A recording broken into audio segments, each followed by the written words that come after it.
أعوذ بالله من الشيطان الرجيم بسم الله الرحمن الرحيم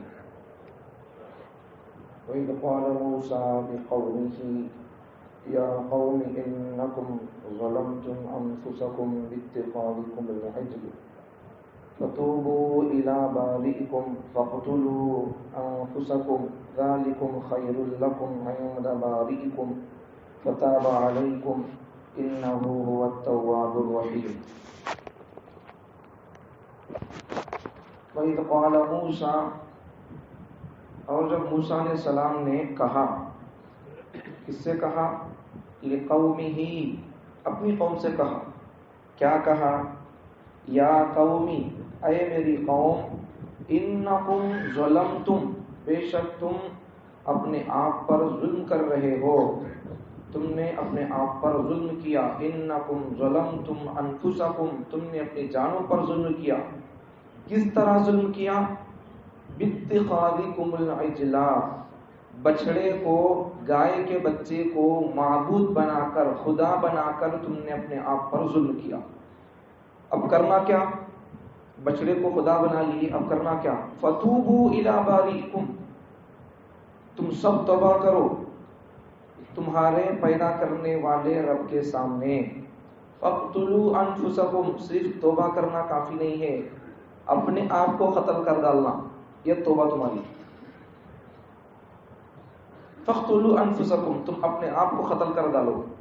ذالکم خیر لکم یہ تمہارا اپنے آپ کو قتل کرنا یہ بہتر ہے. عند بارئکم تمہارے پیدا کرنے والے رب کے پاس. فتاب علیکم تو یہ تمہاری توبہ ہوگی. تمہاری توبہ اللہ اس طرح قبول کرے گا. اللہ تمہاری طرف اس طرح کرنے سے، اپنے آپ کو ختم کرنے سے تمہاری طرف متوجہ ہوگا، تمہاری توبہ قبول کرے گا. انہ هو التواب الرحیم بے شک اللہ تعالی بہت معاف کرنے والے اور بہت زیادہ رحم کرنے والے ہیں. دوبارہ ترجمہ سن لو. جب موسیٰ علیہ السلام نے اپنی قوم سے کہا کہ اے میری قوم، اے قوم کا مطلب اے میری قوم، بے شک تم نے اپنی جانوں پر ظلم کیا. کس طرح ظلم کیا؟ اپنے آپ پر ظلم اس طرح کیا کہ تم نے بچڑے کو اللہ بنا لیا، معبود بنا لیا. تو بچڑے کو معبود بنانا یہ تمہارا اپنے آپ پر ظلم کرنا ہے. تو تم نے اپنے آپ پر ظلم کیا، بچڑے کو معبود بنا کر. اب کرو کیا؟ اللہ کے سامنے، تمہارے پیدا کرنے والے خالق کے سامنے توبہ کرو. اور توبہ کا طریقہ یہ بتلایا کہ ایک بات تو توبہ کرنا، دوسری بات تم اپنے آپ کو قتل کر ڈالو. تمہارا اپنے آپ کو قتل کرنا تمہاری توبہ قبول ہونے کے لیے یہ تمہارے رب کے پاس بہتر ہے تمہارے لیے. تم ایسا کرو گے تو اللہ تعالیٰ تمہاری توبہ قبول کرے گا، معاف کرے گا، تمہاری طرف اللہ متوجہ ہوگا. بے شک اللہ تعالیٰ بہت معاف کرنے والا اور نہایت اور بہت رحم کرنے والا ہے. اس آیت میں 4 باتیں بتائی گئی ہیں. پہلی بات، جب موسیٰ علیہ السلام نے اپنی قوم سے کہا کہ تم بچڑے کو معبود بنا کر اپنے آپ پر، اپنی جانوں پر ظلم کر رہے ہو، تم نے ظلم کیا ہے. ایک بات سمجھ میں آ گئی. پہلی بات کیا ہے؟ موسیٰ علیہ السلام نے اپنی قوم سے کہا کہ تم بچڑے کو، گائے کے بچے کو خدا سمجھ کر، معبود سمجھ کر اس کی مدد کی ہے، اسے معبود سمجھا ہے. تو اس طرح تم نے اپنے آپ پر ظلم کیا. ایک بات تو یہ. دوسری بات، اب کرو کیا؟ توبہ کرو. تیسری بات کیا؟ توبہ کی شکل اور طریقہ اللہ بتایا. توبہ کی طریقہ اور شکل کیا؟ خالی توبہ کر لے تو معاف نہیں ہوتا، تمہیں اپنے آپ کو مار ڈالو، قتل کر ڈالنا. کیسا قتل کرنا وہ آگے آتی، تشریح میں بات آتی. تیسری بات ہو گئی قتل کرو، دوسری بات توبہ کرنا، تیسری بات قتل کرنا اپنے آپ کو، چوتھی بات تمہارا اپنے آپ کو قتل کرنا یہ تمہارے اللہ کے اور رب کے نزدیک بہتر ہے. چوتھی بات، اللہ تعالیٰ توبہ کرنے والوں کو معاف کرتا ہے اور اللہ خود بھی توبہ کرنے والوں کو پسند کرتا ہے. اب دیکھو اس کی تشریح تفسیر توجہ سے سنو. بنی اسرائیل قوم سخت مزاج کی تھی، مزاج میں ٹیڑھا پن تھا، ہر بات میں چوں چرا کا مزاج تھا. چوں چرا کا تو کیا یہ چوں چرا یہ فارسی کا لفظ ہے. ہمیں اردو بات کرتے نہیں، ہمیں اردو بات کرتے وقت میں ہمیں عربی کے لفظ بولتے رہتے ہیں، ہمارا معلوم نہیں ہوتا وہ. اور اسی طرح بہت سارے الفاظ فارسی کے بھی بولتے رہتے ہیں. خالی اردو، یہ اردو زبان بھی خالی سنگل یہ اردو نہیں بنی ہے. اردو کے اندر عربی کے الفاظ بھی داخل ہے اور اردو کے اندر بہت سارے فارسی کے الفاظ بھی داخل ہے. کبھی کبھار بولتے نہیں ہیں کم سے کم بول کو، کم سے کم نہیں ہوا، ہمیں کم از کم بولتے. کم از کم یہ فارسی میں از کا معنی سے بول کو، کم سے کم بولتے نہیں ہمیں. تو یہ کم از کم تو فارسی میں کم سے کم بول کو، یہ از کا معنی فارسی میں سے بول کو. ایسا میں باتوں میں بہت سارے عربی کے جملے بولتے رہتے ہیں. یہ خراب بولتے نہیں، خراب ہو گیا، یہ خراب بھی عربی کا لفظ ہے. خراب بولتے نہیں ہیں، یہ عربی کا لفظ ہے. اب یہ مسجد بولتے ہیں، یہ مسجد بھی عربی کا لفظ ہے. سجدہ کرنے کی جگہ اسے بولتے ہیں مسجد. ایسا بہت سارے لفظ ہمیں عربی کے فارسی کے استعمال کرتے رہتے ہیں، ہمارے معلوم نہیں ہوتا وہ. تو یہ چون چرا کا معنی کیا؟ بنی اسرائیل قوم کے اندر بہت ٹیڑھا پن اور مزاج کے اندر سختی تھی، ہر بات پر چون چرا کرنا. اب یہ چون چرا کا مطلب معنی کیا؟ ہر بات پر کئی کو کیا واسطے کرنا، یہ مزاج زیادہ تھا ان کے اندر. اللہ کیا تو بولے تو بھی پوچھتے تھے کئی کو. ایسا آگے تمہارے کو سامنے ایک تفسیر آتی اس کی بھی. اللہ ایک آدمی کو قتل کر دیتے بنی اسرائیل، تو اللہ تعالیٰ اس پر ایک واقعہ اس سورہ کے اندر ہے. تو اللہ تعالیٰ کون قتل کرے معلوم کرنے کے واسطے اللہ تعالیٰ ایک طریقہ، اللہ تعالیٰ ایک حکم دیتے. تو لمبا چوڑا قصہ آئندہ کے صفحات میں ہے. تو گائے ذبح کرو بول کر بولے، تو کئی کوئی سی گئی ذبح کرنا، کیسی رہنا، کلر کیسا رہنا، کتنی موٹی رہنا، یہ سب پوچھتے رہتے ہیں. آپ کو اللہ کرو بولے کر ڈالتے، کوئی سی کہیں بول کر چل جاتا تھا. اب انہوں کھیکر کو سوال کر رہی، جیسا انہوں کھیکرتے گئے ویسا ان کے اوپر سختی پریشر بڑھتا گیا. تو یہاں سے بات سمجھ میں کیا آتی ہے کہ آدمی کو چاہیے کہ خواہ کے سوالات نہ کرے. خواہ سوالات کرنے سے آدمی مشکل میں پڑ جاتا. اس سے پہلے ایک واقعہ بتایا تھا میں، ایک صحابی آ کر حضور سے آ کر پوچھے کہ یا رسول اللہ ہر سال حج فرض ہے کیا؟ حضور خاموش رہے. حضور اگر ہاں بولتے تو فرض ہو جاتا تھا. حضور کی ہاں اور نہ میں بھی فرق پڑ جاتا. ہاں بولتے تھے تو حج پر فرض ہوتا تھا. تو 3 مرتبہ وہ صحابی آ کر پوچھیں یا رسول اللہ ہر سال حج فرض ہے کیا؟ حضور خاموش ہے. 3 بار پوچھے آ کر. اب حضور بات نہیں بولے. بھائی لوگ کہیں کو چپ کے آپ مجھے سوال کرتے رہتے کیا بولے، وہ جو ضرورت ہے وہ آپ کو پوچھو بول کر حضور بول رہے. بعد میں بولے کہ بھائی کتنے بار بول دیا ہمیں تمہارے کو کہ بھائی سال میں 1 مرتبہ نہیں، زندگی میں 1 مرتبہ حج فرض ہے. اب تمہیں آپ کو بار بار مجھے پوچھ رہی، مجبور کر رہی. اب میں ہاں بولتا تو ہر آدمی پر ہر سال حج فرض ہو جاتا. اب تمہیں کیا کرتے؟ تو رسول اللہ صلی اللہ علیہ وسلم ایسا بول رہے کہ بیکار کے سوالات کرو نہ، کو ضرورت کا سوال ہے تو کرو. تو مزاج میں سخت تھا بنی اسرائیل کے اندر، ہر بات میں کہیں کو اللہ کیوں اللہ بولتے تھے بنی اسرائیل.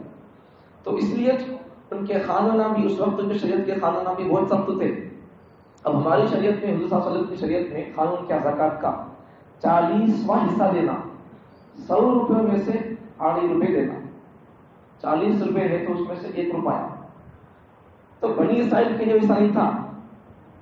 ان کے لیے کہتا تھا 4واں حصہ.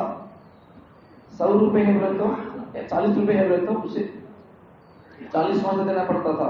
100 روپے میں سے 100 روپے دینا پڑتا، 100 روپے میں سے 10 روپے دینا پڑتا تھا. تو 10واں حصہ دینا پڑتا تھا. اور اسی طرح حضور کی شریعت میں ہمارے لیے اگر کپڑے پر گندگی لگ گئی تو 1-2-3 مرتبہ دھونے سے کپڑا پاک ہو جاتا. لیکن ان کے لیے حکم ایسا نہیں تھا. ان کے لیے زکوٰۃ کا حکم کیا تھا؟ ہمارے لیے زکوٰۃ کا حکم 2.5%، 40واں حصہ 2.5%. ان کے لیے زکوٰۃ کا حکم کیسا تھا؟ 10واں حصہ تھا. 100 روپے میں سے مثال کے طور پر 10 روپے دینا پڑتا تھا. ہمارے کو 100 روپے میں سے 2.5 روپے.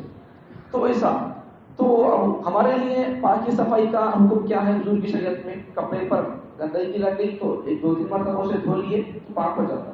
ان کے لیے کیسا حکم تھا؟ اب اسے رگڑنا نہیں، خالی دھونا نہیں، وہ کاٹ ڈالنا کپڑا وہاں سے ہٹا ڈالنا، اسے کاٹ کر الگ کر ڈالنا تب پاک ہوتا ہو. ویسا تھا. مطلب ان کی مزاج کے اندر جب سختی تھی تو اللہ نے کیا کر دیا؟ شریعت کو بھی اللہ نے سخت کر دیا. اب اب وہ قوم کیا کرتی تھی، بت کو، گائے کے بچے کو خدا بنا لی، اس کی پوجا میں لگ گئی تھی. اب پوجا میں لگ گئی، اس کی محبت بڑھ گئی ان کے دلوں کے اندر. ان کے کفر کی وجہ سے ان کے دلوں کے اندر بچڑے کی محبت بڑھ گئی تھی. تو بنی اسرائیل میں اب ان کی اللہ تعالیٰ توبہ کا طریقہ کیا بتایا. توبہ کا طریقہ اللہ تعالیٰ اس طرح ان کے لیے بتایا کہ کون ہے تو بچڑے کو معبود نہیں بنائے گی، انہوں لوگاں کون بچڑے کو معبود بنائے ان کو قتل کرنا. کون بچڑے کو، گائے کے بچے کو خدا نہیں سمجھے، انہوں کون اس کی پوجا کرے، کون اسے خدا اور معبود سمجھے، انہوں ان کو قتل کرنا. یہ حکم تھا. اب یہ قتل کرنے میں انہوں نہیں کرے سوچ میں ان کو کرے سوچ قتل کرنا. اب یہ کرے سوچ میں کبھی کبھار ان کے سامنے ان کے رشتے دار، ان کے دوست آتے تھے وہ پوجا کر کو. اب ان کو قتل کرنے سے دل میں کچھ ہچکچاہٹ پیدا ہوتی تھی، لیکن اللہ کی طرف سے حکم تھا قتل کرنا. اس لیے اللہ کیا کر دیا بولو، اب انہوں ان کے رشتے دار دوستوں کون تو وہ بچڑے کو معبود بنا لیا. قتل کرنے میں دل ان کا کچھ تکلیف محسوس کرتا تھا، ہچکچاہٹ محسوس کرتا تھا. تو اللہ نے کیا کر دیا، آسمان کو اندھیرا کر دیا شام تک. اب یہ اس کے بعد کیا ہوا، توبہ کی آیات نازل ہونے تک حضرت موسیٰ علیہ السلام، حضرت ہارون علیہ السلام دونوں توبہ کرنے لگے، دعا کرنے لگے اللہ سے. اب اندھیرا چھا گیا تو کون کسے قتل کر رہا معلوم نہیں ہو رہا. یہ لوگ جو لوگ بچڑے کی تو کیا بولتے ہیں عبادت نہیں کیے، انہوں کون کرے کہ ان کو قتل کرنا. اندھیرا چھا گیا. حضرت موسیٰ علیہ السلام، حضرت ہارون علیہ السلام دونوں تو اللہ سے دعا کر رہے. تو توبہ کی آیات نازل ہونے تک 70,000 آدمیاں مارے گئے، قتل ہو گئے. اب بعد میں پھر کچھ لوگ کی بھی تھے بچڑے کی پوجا، تو 70,000 آدمیاں قتل ہونے کے بعد توبہ کی آیت نازل ہوئی. تو کتنا سخت حکم ہے دیکھو، فوراً گرفت شرک کرے تو. آج کے زمانے میں بھی لوگ شرک کر دیے تو پھر بھی اللہ فوراً اللہ تعالیٰ کو سزا نہیں دے رہا، اللہ ڈھیل دے رہا، چانس دے رہا. اللہ تعالیٰ سدھرتی میں کی بولتا، سدھر گئے سمجھ گئے تو ٹھیک ہے، ورنہ پھر اللہ تعالیٰ ان کی سخت سزا اللہ کو متعین کر کے رکھا ہے. تو اس لیے اس واقعی سے سمجھنا چاہیے کہ اللہ کو شرک کتنا ناپسند ہے. اگر اللہ ایسا بولتے تو آج کے زمانے کے لیے یہی حکم ہوتا. تو کون بتوں کی پوجا کر رہی، کون پنجوں کی پوجا کر رہی، قتل کرنا بولتے تو پھر کیا ہوتا تھا؟ پھر کون بچتے تھے، کون کسے قتل کرتا تھا؟ گاؤں میں کون بچتے تھے؟ کون نہیں بچتے میرے خیال سے. اس لیے بچ کر رہنا شرک سے بچ کر رہنا. شرک اللہ کو پسند نہیں ہوتا، تو کبھی شرک کرنا نہیں، اللہ کو پسند نہیں ہے. تو یہاں ایک بات سمجھنے کی کیا ہے کہ بنی اسرائیل بچڑے کو معبود بنا لیے، تو ہمارے ہندوستان ملک کے اندر بھی غیر مسلم لوگ کیا کر رہی ہیں، بچڑے کی اماں کو ماں سمجھ رہی.